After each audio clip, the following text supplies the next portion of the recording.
What's up, ladies and gentlemen? My name's Seth, and we are back again with some more Trove, talking about all that U10 stuff. Now, this is on the test server, so a lot of this stuff is subject to change, but more likely than not, we are going to end up seeing these go to the live server completely unchanged, I would suspect. But today, we're going to be taking a look at the new Geode dragons. Now, thankfully, as of right now on the test server anyways, you can actually end up attaining both of these dragons through a dragon effigy. And near as I can tell, this bad boy right here, which, oh, that is absolutely disgusting. It's probably the worst dragon in the entire game.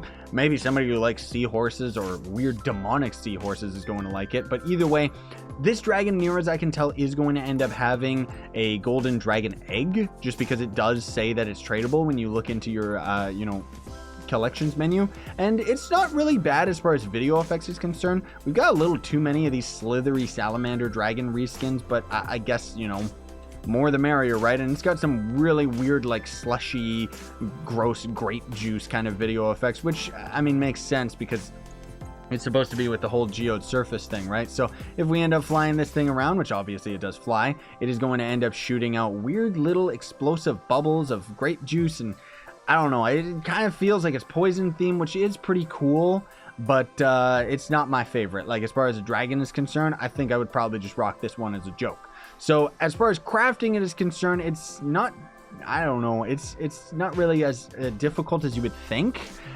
You can actually end up grinding up the fragments in a day, so it's probably going to take a couple hours. This is also, I ended up getting these fragments while it was still fragment day, so keep that in mind. But the way that you actually get these fragments is very, very strange. So let's actually hop into the Geode surface just so I can show you guys this, because it's really, really weird.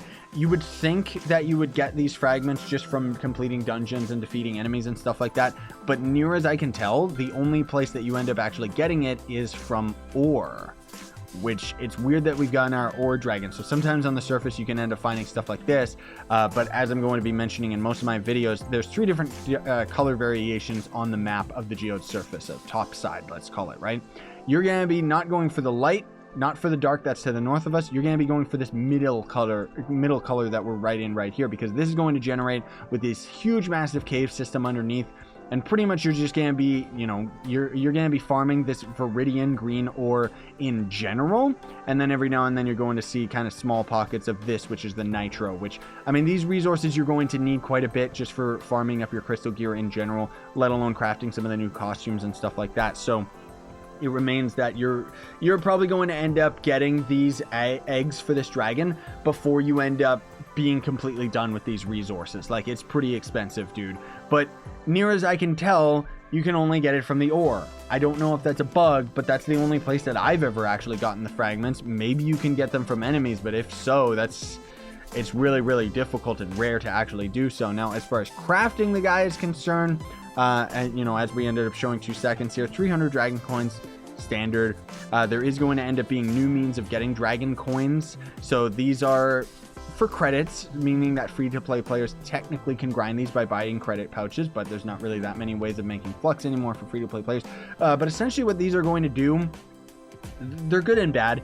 It doubles the amount of dragon coins that you can get for a certain amount of dragon coins. So for example, with this, the 50 dragon coin boost, you're essentially going to end up getting double the dragon coins for your next 50 coins. So you still have to grind the dragon coins yourself manually, but you're going to be able to get 50 extra dragon coins out of each dragon coin. So probably just another 50 total on top of it. So let's say that you end up grinding 50 dragon coins. Well, now you're getting 100 dragon coins. Or with something like this, you grind 250 dragon coins. Well, you get 250 extra. So you're still putting in the effort, but it is cutting your time down in half. And it's cool that these are in. A little bit weird though, but I guess it's good that they're in rather than just relying solely on the dragon caches. And it's, you know, it's cheaper, like 250 dragon coins out of this instead of just buying the greater caches. But honestly, it's kind of a 50-50, because with the greater caches for the same amount, usually you end up getting way more dragon coins out of these because you can get a common roll of 50 dragon coins. So I don't know what they're going for with these here. Like, it seems strange to me. Maybe you can use these in combination with dragon caches, so you would want to double save up for this as well as this. But I don't know, dude. Either way, it's a nice, a better way of getting dragon coins. At least they added something. The Viridian, again, that's that green resource we were going for, so that's going to be 3,000 of it, which is pretty pricey. And then the Nitro, which is going to be 500, and that, I can tell you, is a really difficult resource to get, just because whenever you find it, you only really find it one at a time. Now, the thing is that this dragon is potentially going to end up being super duper easy on the live server, because on the test server, we can't really trade. The servers are just trash. But the Viridian and the Nitro, these are both tradable resources. So when they end up going to the live server, as these prices end up going down for these ores, as people try to capitalize on them, free-to-play players, you should capitalize on it right away and sell the ore rather than trying to grind the dragon and stuff like that, because these resources are going to go down in price very quickly, but should end up remaining very valuable for maybe even the next month of the update, maybe only a couple weeks. Honestly, it's difficult to tell. Like, I thought Plasmium was going to be a resource that was going to be valued for a long time, but the fact is that unless it's a consumable, renewable resource that you need for infinite things, it's just inevitably going to end up lowering in value. Now, the Nitro is used extensively for upgrading your crystal gear, so in that regard, the value of it might stay up for quite a while, because endgame players like myself are going to be grinding for crystal 3 gear, pardon me, which I'll talk about the crystal gear in another video. And then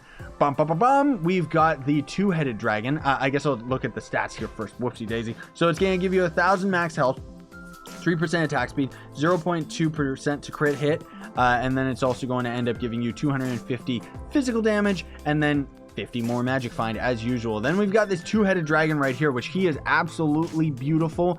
Probably my favorite dragon in the game. Obviously, it's a combination of both the light and dark vault dragon.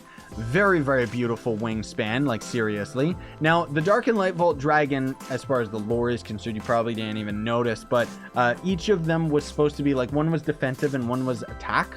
So one had shields, whereas one had, like, spears or swords or something like that. I think they look like swords to me, but anyways, this is kind of like a combination where it's a full-on combat and defensive dragon. It would be really cool if these dragons would actually be used for combat instead of just looking cool, but it still is a beautiful dragon. It also being a two-headed dragon and having a really cool head for the dark dragon. I would like to see that head on the dark vault dragon, like seriously. Refer to my other videos if you want to see the light and dark vault versions of just the normal dragon itself. But either way, it's a nice combination of both of them together. And again, it being a two-headed dragon means that it's going to be very useful, because your left attack is going to be the light head, and then your right attack is going to be the dark head shots. And you can kind of just spam both of them back and forth, making it pretty easy to actually defeat, destroy blocks and stuff like that. The video effects, as you can see on the Dark Vault Dragon, are a little bit wonky and weird. It generally feels like they're placed a little bit out of the frame of the character or something, but I absolutely love the wings. Like, it's a beautiful dragon. The devs really outdid themselves, if they even made this. Maybe somebody else did, honestly speaking, but it's really, really cool. It looks great. Now we're gonna have to actually hop into my club world so you can show you guys how you actually craft this, because it's gonna be pretty expensive for free-to-play players. Unless you end up grinding, maybe it has a golden egg. I don't know. It does have it is used, like, you can use a dragon effigy, so hopefully they don't change that before it goes to the live server, because otherwise this dragon is going to suck to get.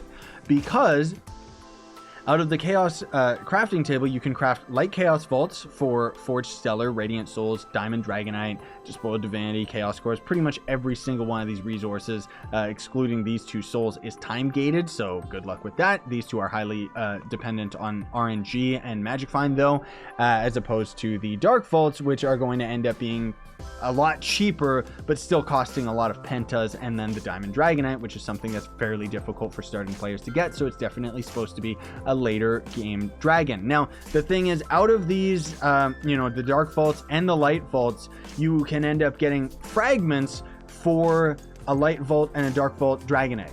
So if we end up hopping back into the club, I know a lot of you guys are already sitting here and you know exactly what this is going to end up costing before I end up even mentioning it, but you end up using those eggs. You end up crafting the light egg right here, which 10,000 flux and then 100 of the fragments, in order to end up crafting the light Pegasus dragon in general, which, as you can see, is fairly expensive, honestly. And then the dark dragon egg is used to craft the dark dragon itself, right? And again, fairly expensive to craft. Now, you're going to need each of the eggs, both of them, in order to actually craft the dragon itself. And thankfully, the dragon itself, it doesn't actually cost anything. So technically speaking, this is yet another dragon that's added to the game that doesn't cost dragon coins. So outside of the fact that Despoiled Divinity and Dragonite and stuff like that is going to end up being time gated, of course you could buy dragon pouches, but good luck with that.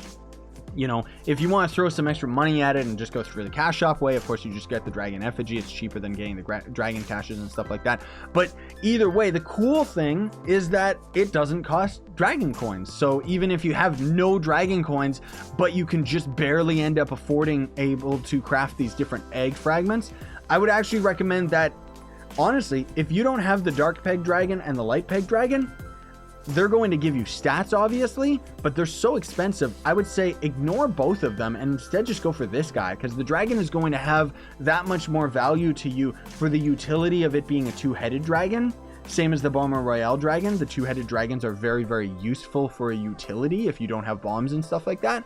But then on top of it, you do have to consider that you're going to end up getting 2 sets of stats for both of these, not to mention extra magic find, as opposed to the two-headed sucker right here, giving you 1,000 to your max health, 10% to max health, an extra 3% to crit damage, 3% to attack speed, and then 50 magic find. So for both of these, you're going to get 100 magic find for both of them, and that's going to be doubled with patron, as opposed, so you're going to get 200, as opposed to this where you're getting 50 magic find base, and then that's going to double for 100. So keep that in mind, balance your in-game wallet, you know, try to figure out what is the best option for you. But either way, I think it's an absolutely beautiful dragon that is definitely worth going for, even if you can't get the dragon effigy. Like, I would definitely try to grind this monster. But either way, thanks for watching. Very much appreciate it, everybody. What do you think of these dragons? Let me know in the comments down below. Let me know with a like, sub, hit that notification bell, because obviously I'm gonna have more U10 stuff, but honestly, we're kind of getting to the end of it, I would say. I mean, it depends when I end up timing these videos. Honestly, I might have this dragon video come out